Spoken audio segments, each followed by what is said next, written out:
Welcome to Unforbidden Truth. I'm Andrew. This is part one of a two-part interview with convicted Virginia spree killer Chander Matta. Between May 26th and May 27th, Memorial Day weekend in 1990, 20-year-old Chander Matta robbed and killed three women, said to be prostitutes. The victims were Jodie Marie Phillips, 16, Sherry Larman, 20, and Sandra Rene Johnson, 26 years old. Two of the women had been killed after the two had sex.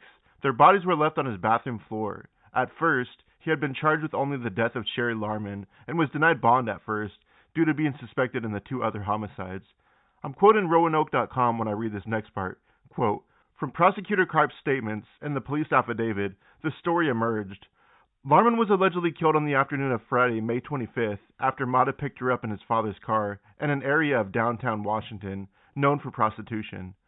Matta allegedly drove Larman to the family's modest Arlington home, where he had sex with her. While she dressed, Matta allegedly had attacked her from behind. Matta had allegedly left Larman's body on the bathroom floor while he went to his evening job. When he returned home later Friday, he bundled her body into the car and drove to a parking garage a few blocks away from his home. Larman's body was found face down Saturday morning with a gray plastic bag tied around her head. She was naked except for a pair of black underwear. An autopsy showed that she was asphyxiated. After dumping Larman's body, Karp said Matta returned to the same area where he picked her up. Having come to the conclusion that it was quite pleasurable to do, he went back downtown and picked up Jodie Phillips, Karp said. Matta allegedly killed Phillips in much the same way he killed Larman. He allegedly left Phillips' body on the floor while he went to work on Saturday. Her body was discovered on the lawn of an Alexandria office complex. Both Larman and Phillips were found dead, with their hands bound in front of them.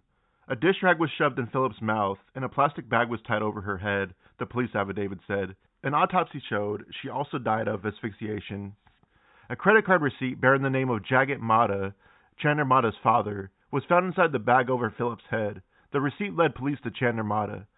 Matta allegedly killed Johnson in her Arlington apartment. A plastic bag lay next to her bruised body when it was found several hours later, the police affidavit said. Later Saturday, Matta allegedly had picked up Sandra Rene Johnson. Matta allegedly killed Johnson in her Arlington apartment. A plastic bag lay next to her bruised body when it was found several hours later, the police affidavit said. She had been asphyxiated and hit on the head. A bloody footprint on Johnson's kitchen floor matched the shoe at Matta's home, the police document said. During Thursday's hearing, Karp successfully argued Matta is a danger to the community. As far as we can tell, the only thing that stopped these murders was the return of his parents, Karp said. We have no reason to believe that if he were out on the street, he wouldn't say, that was fun, I'll do it again, end quote. Chander Matta was convicted of the three murders on May 23, 1991. Here's part one of my interview with spree killer Chander Matta. This is a prepaid debit call from Chander Matta, Buckingham Correctional Center. An inmate at Virginia Department of Corrections, Buckingham Correctional. My name is Chander Matta. I'm originally from Arlington, Virginia. Right now, I'm currently at Buckingham Correctional Center in Dillwyn, Virginia. And I'm serving a triple life sentence for three murders that I committed in 1990. Can you recall any positive memories that stick out to you from your childhood? Yeah, sure. We used to go to a place called Burke Lake. I remember times with family there when I was younger. Because we live in Arlington, we used to go down by the Potomac River near the airport, watch airplanes come and go. Tons of, positive memories, good memories. Further on past, I think one of the first memories I remember of actually as a child, when we came here, back in those days, people had dinner, they liked to go for walks, drives. We went out for a drive, and my parents could not understand why the traffic was so insane. Well, it just happened to be 4th of July. They did not know that as immigrants that had come here and so forth. And I only kind of knew it because of going to school and learning and stuff like, oh, today's the 4th of July, and then I have to explain and tell them. So that's a bit of a memory that I remember. That's a cultural difference. But great times at Great Falls, Virginia. Our family went there a lot. Burke Lake, we'd go boating. My dad would rent out a rowboat. We'd go out there, barbecues with family, just staying out there for a good time. Even at Bull Run Park, childhood memories of birthdays and things like that. What about any negative memories that stick out to you from your childhood? When coming here first, my parents' adjustment here was not easy. And you're looking at a conservative Indian culture coming into America, things that are going on, drinking from my father at one time. So there's that, domestic abuse. The worst memory I remember is when my grandfather on my mother's side passed away, and my mother was really distraught at having lost her father. And I remember my mother really sad and crying, and I had no idea, nothing at that time of how to, help her or anything. That's probably the worst and hardest memory that I can remember from my childhood. Did you suffer any type of childhood abuse growing up? I mean, this is where you're talking about growing up in the 70s, and you're talking about parents that come from different cultures, so certain expectations are always held to you to be, much higher. No one knew that I had learning disabilities as far as dyslexia, acute form of dyslexia, and, just at that time it was said that, you need to speak more English in the class. That's why he's behind and he's slower learner. Teacher said that, but it was a lot of things as far as, English was a second language at that time. I was already 5 or 6 years old and spoke Hindi and Punjabi, but not very much English. But then learning English very well and, growing into it, because of the dyslexia, those were issues and problems. So when you're not meeting standards of, why can't you do the simple schoolwork? That was probably the biggest letdown my parents had of me. That always caused, yelling, screaming, and things like that. Something that came into mind. My handwriting is not that great. And worse, I'm not a great speller. I'm more of a math person. But now I'm currently taking some English classes, and I'm really enjoying it. My writing is coming across really great. And the biggest difference now in creative writing or just in writing courses and things is a laptop. Laptop or a computer makes a major difference for a kid with spelling and, dyslexia. I just sit down and I just start typing. I let the computer clean it up. I go through later on, proofread it. Just being able to see it on screen at a larger print when I can magnify the screen, it helps versus looking at it on paper, whether it's by pen or pencil. And, had this been in today's time, I probably wouldn't have those disabilities or the disability wouldn't have been as strong. You could overcome it. So that would have helped. But my lacking in my schoolwork was probably the biggest thing that caused issues with my family, with my parents. Not that I couldn't do it, it's just they didn't understand why, I wasn't able to pick it up in language in these classes, but then in math classes I'm excelling. So that was the biggest thing that caused problems. Did you go through any type of trauma throughout your childhood? No major abuse, none of that. No sexual abuse, none of that. I think more of the trauma that I've witnessed was domestic violence between my parents. as a child. They would argue a lot.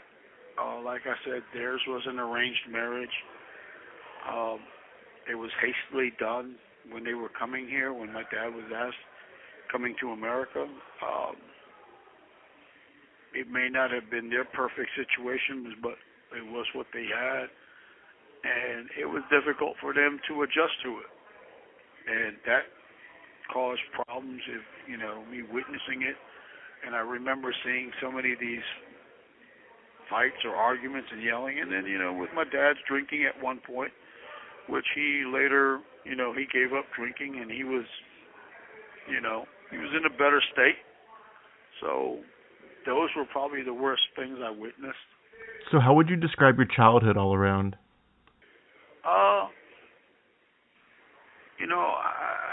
I'd say I was more or less blessed. The day I turned 16, my dad and I talked about it. I did driver's ed in summer school. It's a faster course. And the day I turned 16, my dad took me down, and I got my driver's license. That day, he couldn't wait till I got my driver's license so he could buy himself, get rid of his Corolla and buy himself a bigger American car. He's got a bad back, so I was just like, stoked on it. Like, okay, what 16-year-old on his birthday gets a car, and when he gets his driver's license, just gets the car keys handed to him, So I got lucky on that, but it was also a blessing. I never had financially, I don't think I ever had a need or want for anything. That was always taken care of. I think if anything deprived was attention from my parents, because they were trying every day to live up to the expectations of what life here is supposed to be. They didn't understand culturally a lot of things, like even up to the point, even though when they came to America at, back in the early 70s, even up to 86 when homecoming, they didn't understand what homecoming's about. Prom, why are you spending this type of money? What is it? Certain things in American culture were like weird to them. Nobody does that in cultures overseas. They never grew up in that. It was different. So other than that, I'd say, other than being deprived, because I played football, they weren't there at games. My dad couldn't go because of his back. Mom was working all the time. So dealing with that situation. Schoolwork, as I got older and you get into junior high and high school, your work becomes to the point where your father doesn't have time. Your mother cannot help you because hers was just a high school education in India. My mother, to this day, even after being in this country since 71, her English is not that great.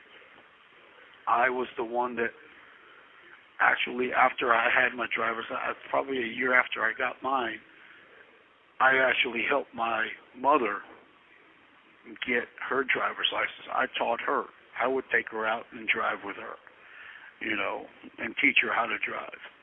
That's also a fond memory I remember having, they just didn't make, family time to them was different than maybe what it should have been as far as the kids go, so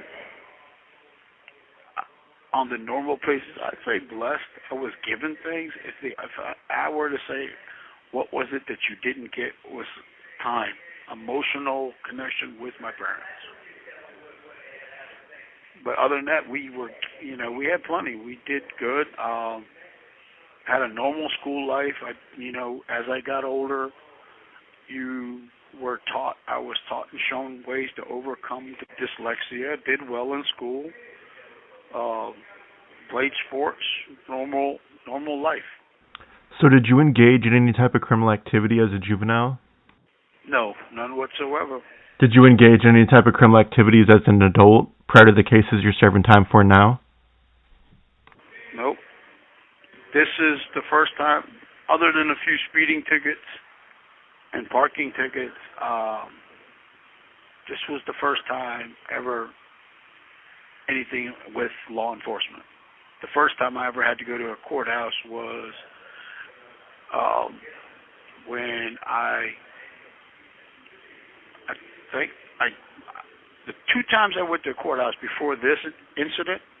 One was when you get your driver's license, you're 16, they have you go to the courthouse, the judge talks to you, drunk driving and everything that time, and when I became an American citizen.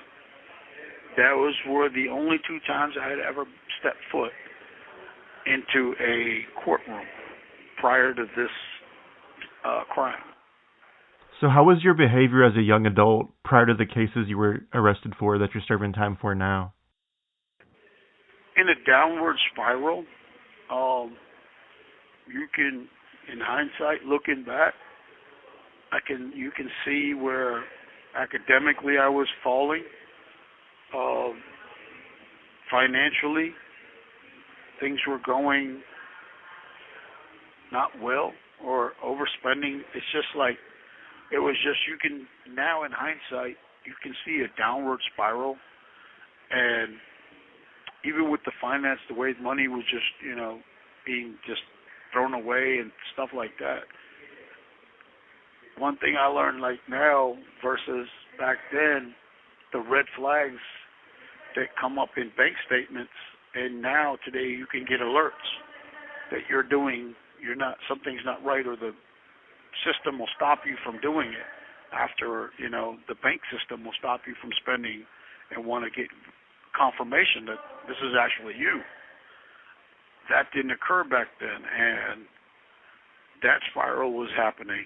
It was just money just being spent and gone for drinking, whatever, further falling into my own depression, doing light drugs, smoking marijuana, which, when you ask that question, illegal. I never got in trouble for it, but I don't even know if that's even illegal nowadays. That's like normal behavior now, but money was just being spent out of that, and my own depression. It's just I'm falling away from all my friends and just becoming less social. You could see within the last 6 months, 8 to 6 months is a real quick spiral downward.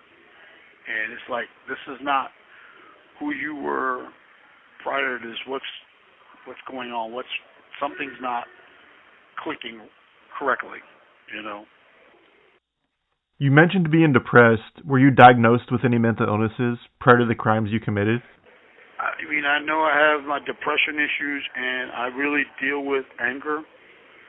And I don't know if that's from witnessing, childhood trauma, or just being sometimes you just look at, did life give me a raw deal? Why this? And just, but I don't get angry at that type stuff. I don't know, the way to explain the anger is like certain things can make it flare up. So I've gotten better to just, been able to take a deep breath, look at things, make a better choice, and walk away or deal with it in a calm way. I keep rosary beads in my pocket, and they're to remind me not to come out my mouth stupid, because at the point where something angers you or triggers you, you want to come out of your mouth really dumb, and those aren't good choices. The rosary beads in my pocket always remind me either just keep my mouth shut or just walk away, or have the sense to say something better. In the past, my response was always to yell back. If I'm being yelled at for no reason, to always yell back or let my blood start boiling. That much is different now. I don't know if that's with getting older and maturing, or wisdom, or just learning to cope with things. I'm better at it now, but anger used to be a problem. and then my depression. And those were the main things that caused me my drinking or, the use of some drugs. Let's talk about the crimes you're in prison for now. I want to talk about each case in chronological order, starting with Jodie Marie Phillips. Why and how I wound up out there picking her up. I look back at it now, it's like that weekend, was it because I was alone or lonely? Those are two, really major things that go on in my head. Why? This is not who I was, and I know that, during the trial, the prosecution made it seem like it was for a robbery. No. I'm feeling that it was more deep issues in me, that I'm angry, I'm pissed off, and why her, I can't really pinpoint now. I remember when I was out there, was I angry, mad? It's just impulses that are getting me. I had said voices, impulses, however you want to take it. Was I really pissed off that weekend about something that my emotions have taken over? It's hard to reflect back exactly what it was, but I don't remember having any bad recourse with her in the middle of everything, and then I remember, committing the crime. Coming to, it's like, what the hell just happened? I'm a 20-year-old. I'm scared as hell of what I just did. I've got no one to call, no one to anything to say, hey, something, and who do you tell that you just did this when you don't even understand it? So it was nothing that she did. It was whatever going on inside of me. And those are some things I'm still looking at. How was I that angry, that mad, that weekend?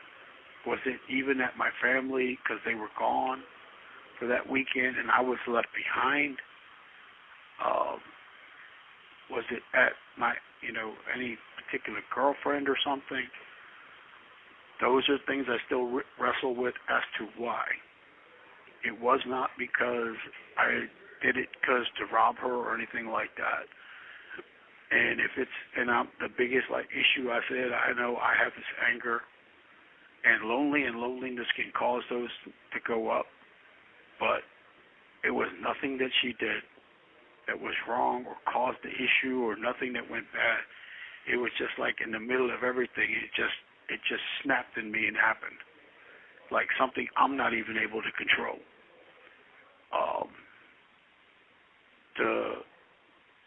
During the trial, it was said, you had a fight, you hit him, right? I cannot recall it, but if I'm dealing with my own anger at the time, yeah, it probably was. You're blacking out because of your own anger and your, I guess, hate for something or somebody that you're losing your control over yourself, and it's just happened. And I don't even want to say it just happened. It's like you have no control over all this rage inside of you.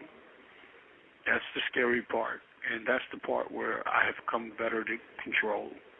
But it was nothing that she did to instigate anything or cause it.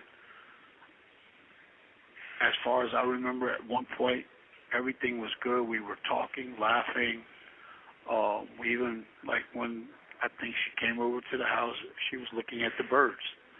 I had some parakeets, and then all of a sudden, in the middle of it, it just snapped. I don't think this was before or after the sex. I don't even remember having sex, and they couldn't determine whether it even happened. But what I do hurt the most about her is I did not know it, and whether I'm looking for the fact that how old she was. She was young. And that hurts the most, is that she wasn't even, I don't think she was even 17. You know, and she should not have been out there. That was not something should have been even put on her. And that hurts the most, knowing how old she was and what I did. So that was the first case. Let's talk about the second case, Sherry Larman, starting with how you met her and what transpired. That when I remember with her is, and it's crazy, like what I said with Jodie, I remember having conversation and everything with her. With Sherry, I don't think that ever even happened. It just was like, it was instant.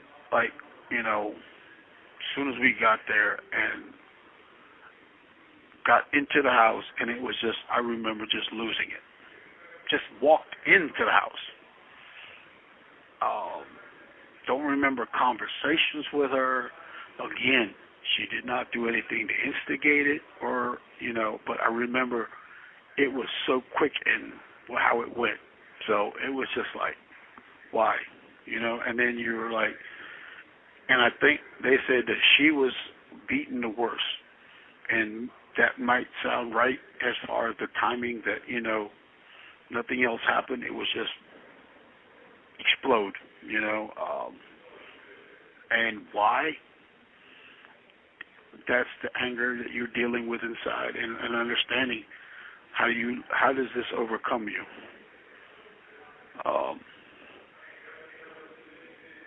Nothing she did, nothing she said, nothing that went bad between us, and that's the difficult part. It's like, you know, was it something that was a dysfunction? So is it something that you argued about, the money, anything? It never even got to that point. And that's the part, is like, you know, you were just out there just taking your pissed offness at the world out on her. Why? You know, and that wasn't necessary. But it was just something you're not able to even hold back. And that's how quick it happened. When they had said that she was beaten the worst of them, I said, you know, now looking back, that's probably a truth. That's a very much a truth, because it just, like I said, we just got in the house, and it just, you know, nothing else transpired other than to attack or hit. And where it comes from, that's the part that you look at yourself as, this is not who I am. So last but not least, can you tell me what took place with Sandra Rene Johnson? I remember when things had to be going so well, because she said, well, we were at her place. And again, it was nothing that she said, did, or anything. And then I remember in court them saying that if she took him to her place, there was something that might have been there that she trusted or liked about him, or who I was. And, you know, I remember the conversations that she must have trusted him and liked him a lot to do that. That's something where, you know, like what they were saying that most prostitutes do not do, is take somebody to their own place where they live. And she did. So why? Again, nothing she did or anything. The one common factor that always keeps coming up is that these three girls, three women, resembled my ex-girlfriend a little bit. And I don't know if I even was thinking about my ex or anything like that at the time. We were not together. We'd been apart for almost a year before that. So where the anger is coming from, whether it's the loneliness or lonely, or even maybe it is being pissed off at her and not being able to communicate that in a better way. But she trusted me enough to bring me into her house, and again, she did nothing to provoke or anything that went wrong. Again, it was not determined whether we had sex or not. Nothing, if you wanted to say it was a robbery, I'm in her house. I could take anything, TV, that, all this stuff. None of that was taken. That's the part that even gets me, the most. It's like, if you say this was a robbery, you could have stole all this stuff. That wasn't what was done. It was more, the robbery was just thrown in there for whatever reasons they wanted to convince, but the murder itself was dealing more with, if you want to look at it, of what's going on inside this guy's head. Why is he there's a reason why you're doing this, and it's why. That was never even looked at. It's been years of looking at why. My own rage inside of me that I have. I know I have fears of abandonment. Sometimes it's like, when I lost family members, it feels the same anger and pain at the same time. But you got to learn to deal with it.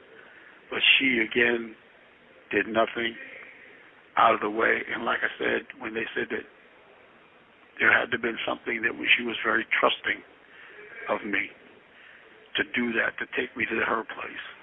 And why? Was I myself when we were talking that? I remember conversations with what the conversations were. I do not remember. But I know that it was nothing provoked on her, point of view. It was nothing that went wrong.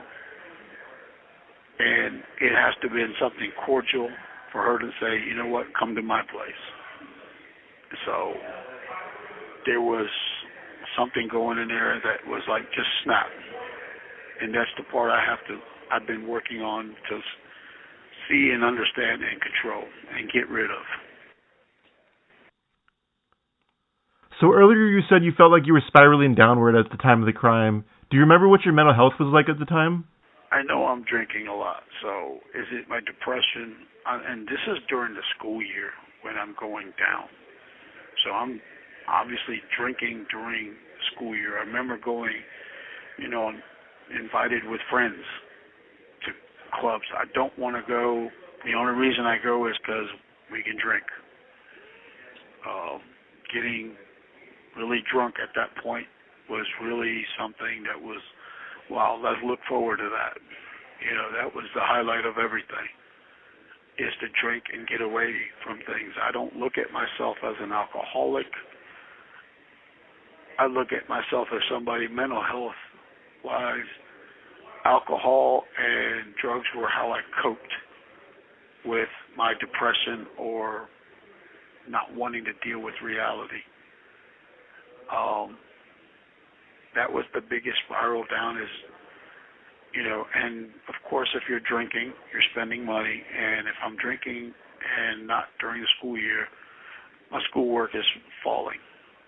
So that was the downfall. And I don't know what came first, the depression or the drinking, or the depression just caused more of the drinking that I didn't even really realize the depression. Were you on medication at the time when the homicides took place? No medication. So the last crime took place on May 27th, and you wouldn't be arrested until June 10th. Do you remember what you were doing for those 2.5 weeks up until you were arrested? No, I can't recall. Probably drinking. Honestly, I can't recall what was going on exactly. That was part 1 of my interview with Chander Matta. For extra content, ad-free episodes, and more, head on over to patreon.com/unforbidden-truth. Go buy some merch to help support the podcast, or check out the website with all platforms listed at www.unforbiddentruth.com. Thank you for listening. See you on the next one. Unforbidden Truth.